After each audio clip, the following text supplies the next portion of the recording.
Beaucoup de personnes se plaignent de problèmes de concentration. Beaucoup de personnes ont du mal à prendre un livre et le lire du début à la fin. Pourquoi cela? Car l'esprit TikTok est entré dans la communauté. Les gens passent d'une information à une autre en quelques secondes. Ils zappent les informations, ils regardent du contenu totalement différent. Bref, il apparaît et il entre au sein de nos foyers un esprit de crétinisation. Il y a quelques années, on parlait avec la télé de la fabrique du crétin. Mais aujourd'hui, avec les réseaux sociaux, avec la consommation abusive de contenu totalement délirant, la personne s'inspire d'une manière de penser, d'une manière de voir les choses complètement ahurissante. Et on peut passer d'une vidéo qui nous incite au paradis à une vidéo qui nous pousse vers l'enfer en l'espace de quelques secondes. Avec ça, la personne ne peut pas être concentrée. Avec ça, la personne ne peut pas s'inspirer de bonnes choses et avoir envie de faire le bien. Et c'est pourquoi on voit même des influenceurs ou des influenceuses qui ont une apparence religieuse, qui font des choses extraordinaires, mais des choses qui sont complètement contraires à la religion. Alors qu'au contraire, le livre apaise la personne. Le livre fait réfléchir, le livre fait méditer, le livre fait prendre le temps. Et le livre peut réellement changer la personne.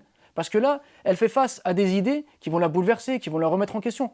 Mais si la personne est imprégnée de ces vidéos Instagram, TikTok, où les informations passent tellement vite qu'on n'a même pas le temps d'y réfléchir, comment peut-elle prendre un livre et prendre le temps de découvrir, de rentrer en profondeur dans les informations qui lui sont données, qui lui sont livrées? Nous, qui sommes une génération intermédiaire, une génération entre nos parents qui n'avaient pas accès aux réseaux sociaux et nos enfants qui sont en permanence dans les réseaux sociaux, on est là pour tirer la sonnette d'alarme et dire attention.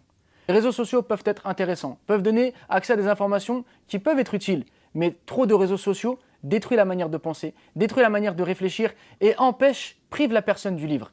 Or, le livre, c'est la base. Parce que c'est dans le livre que se trouvent les informations qui vont nous faire changer, qui vont nous rendre meilleurs, qui vont nous permettre de comprendre le monde, de nous comprendre qui on est, de comprendre notre religion et de l'appliquer convenablement. Tandis que l'esprit TikToker est un esprit de consommation, un esprit de zapper des informations. Et donc on ne peut pas assimiler notre religion. On ne peut pas avoir envie de l'appliquer. On cherche toujours au contraire plus de vues, plus de vues, plus de vues, plus de likes. Et donc finalement, on a besoin de reconnaissance. On a besoin d'exister à travers ce que les gens vont penser et voir de nous, au lieu d'exister à travers ce qu'Allah Azza wa Jal attend de nous.